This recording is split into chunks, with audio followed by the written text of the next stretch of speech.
Hello students, आज की class में हम मेटल कटिंग या मशीनिंग के ऊपर न्यूमेरिकल करने वाले हैं। तो चलिए देखते हैं। क्वेश्चन है, in a machining operation chip thickness ratio is 0.3 and back rake angle of tool is 10 degrees. Find the value of shear strain. तो इस क्वेश्चन में हम देखते हैं, गिवन है हमारा चिप थिकनेस रेशियो। तो चिप थिकनेस रेशियो को हम लोग स्मॉल आर से भी डिनोट करते हैं। इसे हम लोग T1/T2 भी बोलते हैं। T1 हमारा अनकट चिप थिकनेस होता है और T2 कट चिप थिकनेस होता है। इसकी वैल्यू दी हुई है 0.3। उसके बाद बैकरेक एंगल अल्फा की वैल्यू दी हुई है यहाँ पे 10 डिग्रीज। और क्वेश्चन जो पूछ रहा है इस मशीनिंग प्रोसेस में, वो पूछ रहा है शियर स्ट्रेन कितना होगा। तो शियर स्ट्रेन को हम लोग गामा से डिनोट करते हैं। शियर स्ट्रेन शियर स्ट्रेन को हम लोग गामा से डिनोट करते हैं। तो गामा का फॉर्मूला होता है tan phi minus alpha plus cot phi. Phi यहां पे शियर एंगल है और अल्फा बैकरेक एंगल है। तो अल्फा हमें पता है और आर भी पता है, लेकिन हमें फाई नहीं मालूम है, शियर एंगल हमें नहीं पता है। तो शियर एंगल फाइंड आउट करने का फॉर्मूला होता है, चलिए देखते हैं। tan phi is equal to R cos alpha divided by 1 minus R sine alpha. इस फॉर्मूले की सहायता से हम लोग फाई की वैल्यू फाइंड आउट कर सकते हैं। तो चलिए देखते हैं क्या होगा। Phi is equal to, tan को राइट हैंड साइड ले जाएंगे तो ये हो जाएगा tan इनवर्स आर की वैल्यू 0.3 है, कॉस अल्फा की वैल्यू 10 डिग्रीज है, डिवाइडेड बाई 1 माइनस आर की वैल्यू 0.3 साइन अल्फा की वैल्यू 10 डिग्रीज। जब हम लोग इसे कैलकुलेट करेंगे कैलकुलेटर की सहायता से, तो शियर एंगल की वैल्यू हमें प्राप्त होगी 17.31 डिग्री। अब फाई की वैल्यू को हम लोग इस शियर स्ट्रेन के फॉर्मूले में पुट कर देंगे। तो चलिए देखते हैं। Gamma is equal to tan phi की वैल्यू है 17.31 माइनस अल्फा की वैल्यू 10 प्लस कॉट फाई की वैल्यू हमें प्राप्त हो चुकी है, दिस इज 17.31। 17 माइनस 31 को हम लोग इससे हम लोग 10 को घटा देंगे तो 7.31 आ जाएगा। फाइनली कैलकुलेटर की सहायता से जब हम लोग कैलकुलेट करेंगे तो शियर स्ट्रेन की वैल्यू 3.36 आएगी। 3.36 will be the value of shear strain. ये हमारा फाइनल आंसर हो जाएगा। चलिए देखते हैं सेकंड न्यूमेरिकल मशीनिंग के ऊपर। तो सेकंड न्यूमेरिकल में क्वेश्चन है हमारा, in orthogonal cutting job dia is given 150 millimetre, cutting velocity is 90 metre per minute, the feed is 0.24 mm per revolution and depth of cut is 2 millimeter. The chip thickness obtained is 0.48 millimeter. If the orthogonal rake angle is 0 and the principal cutting edge angle is 0, then find the value of shear angle. तो इस question में सबसे पहले हम लोग देख लेते हैं कि गिवन क्या क्या है। सबसे पहला इंपॉर्टेंट पॉइंट बोलता है कि ऑर्थोगोनल कटिंग है। ऑर्थोगोनल कटिंग, तो जैसा कि हम लोग जानते हैं ऑर्थोगोनल कटिंग में हमारा साइड कटिंग एज एंगल 0 होता है। तो देखिए ऑर्थोगोनल कटिंग हो रहा है, इसका मतलब ये हमारा वर्क पीस है, this is our work piece, और इस प्रकार से हमारा टूल इसे कट कर रहा है। This is our cutting tool, ये हमारा टूल है और ये हमारा वर्क पीस है। ये नीचे वाला पोर्शन थोड़ा ज्यादा लंबा हो गया, कोई दिक्कत नहीं है। This is depth of cut, ये हमारा डेप्थ ऑफ कट है। और फीड का डायरेक्शन जो है हमारे टूल का, कटिंग टूल का, ये है, ठीक है। This is the direction of feed of the cutting tool. तो कटिंग टूल जब हमारा, अब यहां पे हम लोग ध्यान से देखें तो जो साइड कटिंग एज एंगल की बात कर रहा है, यहां पे साइड कटिंग एज एंगल है ही नहीं।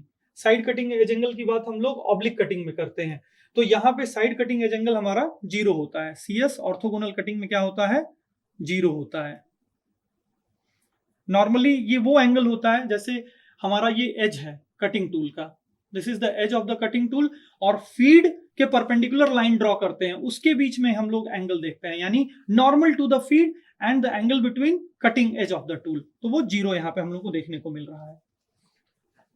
तो ऑर्थोगोनल कटिंग का मतलब है साइड कटिंग एज एंगल 0। उसके बाद क्वेश्चन में गिवन है हमारा, जो वैल्यूज गिवन है उसको देख लेते हैं कौन कौन सी वैल्यूज गिवन है। सबसे पहले क्वेश्चन में दिया हुआ है कि जॉब का डायमीटर जो है वो 150 mm है। उसके बाद कटिंग वेलोसिटी दी हुई है, VC की वैल्यू दी हुई है, VC की वैल्यू है 90 metre per minute.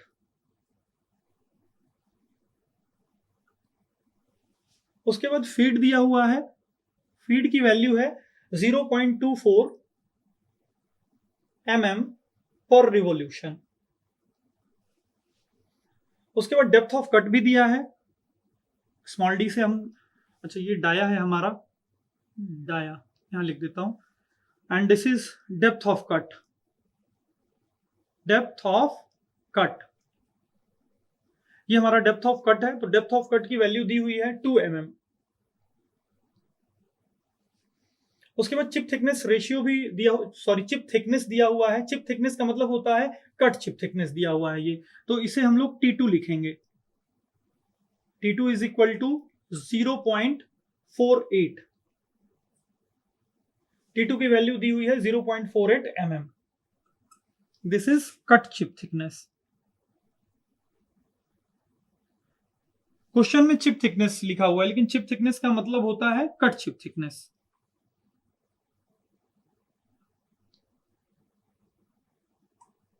This is cut chip thickness T2। इसके बाद क्वेश्चन में दिया हुआ है कि ऑर्थोगोनल रेक एंगल इज 0, यानी अल्फा की वैल्यू भी ये बता रहा है, अल्फा की वैल्यू भी 0 दी हुई है। उसके साथ साथ क्वेश्चन में ये दिया हुआ है कि principal cutting edge angle, principal cutting edge angle को ही हम लोग CS बोलते हैं। क्वेश्चन में ऑलरेडी एक्चुअली ऑर्थोगोनल कटिंग बोला है, हम वहीं पे समझ गए थे कि CS 0 होगा, लेकिन क्वेश्चन में अलग से स्पेसिफाई किया है कि प्रिंसिपल कटिंग एज एंगल भी हमारा 0 है, यानी CS की वैल्यू 0 है, यहाँ पे दिया हुआ है। अब चलिए क्वेश्चन पूछता है फाइंड द शियर एंगल। तो शियर एंगल हम लोग जानते हैं, शियर एंगल को हम लोग फाई से डिनोट करते हैं। हमें क्या फाइंड आउट करना है? फाइंड आउट शियर एंगल, और शियर एंगल को हम लोग फाई से डिनोट करते हैं। तो फॉर्मूला हम सब लोग जानते हैं, tan phi is equal to, tan phi is equal to होता है हमारा r cos alpha divided by 1 minus r sin alpha.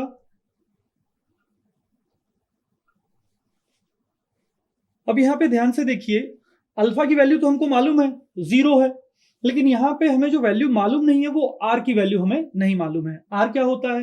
r हमारा ratio of uncut chip thickness divided by cut chip thickness होता है, T1 बाई T2।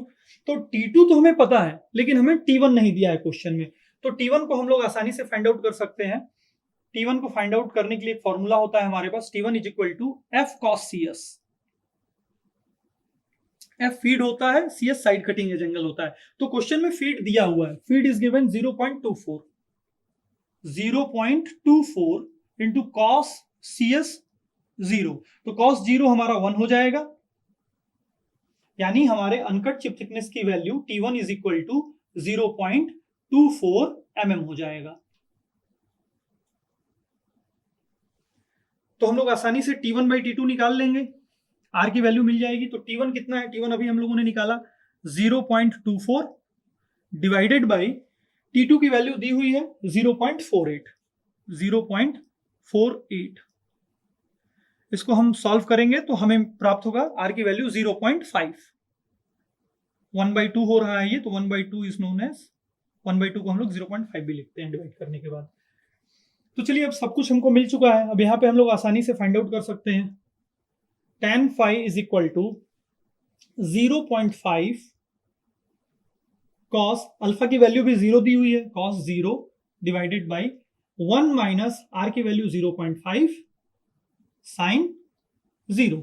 sin 0 हम लोग जानते हैं जीरो हो जाएगा ये, कॉस जीरो 1 होता है, कॉस जीरो की वैल्यू 1 होती है, साइन जीरो हमारा 0 हो जाएगा और कॉस जीरो की वैल्यू हमारी 1 होती है। ठीक है, चलिए सॉल्व कर लेते हैं इसको। तो ये हो जाएगा हमारा 0.5 और ये 0 हो जाएगा तो ये पूरा टर्म 0 हो जाएगा, 0.5 डिवाइडेड बाई 1 हो जाएगा, यानी 0.5 ही रहेगा tan फाइव की वैल्यू।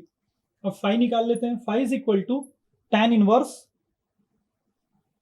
0.5। यहां तक जितना भी कैलकुलेशन था हमने नॉर्मल खुद से ही कैलकुलेट किया है, लेकिन अब tan इनवर्स 0.5 की वैल्यू हमें कैलकुलेटर से फाइंड आउट करनी पड़ेगी। तो फाई की वैल्यू हमको मिलेगी कैलकुलेटर से सॉल्व करने के बाद, फाई की वैल्यू हमें मिलेगी 26.56 डिग्री। फाई क्या है? फाई हमारा shear एंगल है जो क्वेश्चन में पूछा गया था। So this will be our final answer. That's all in today's class. Thank you.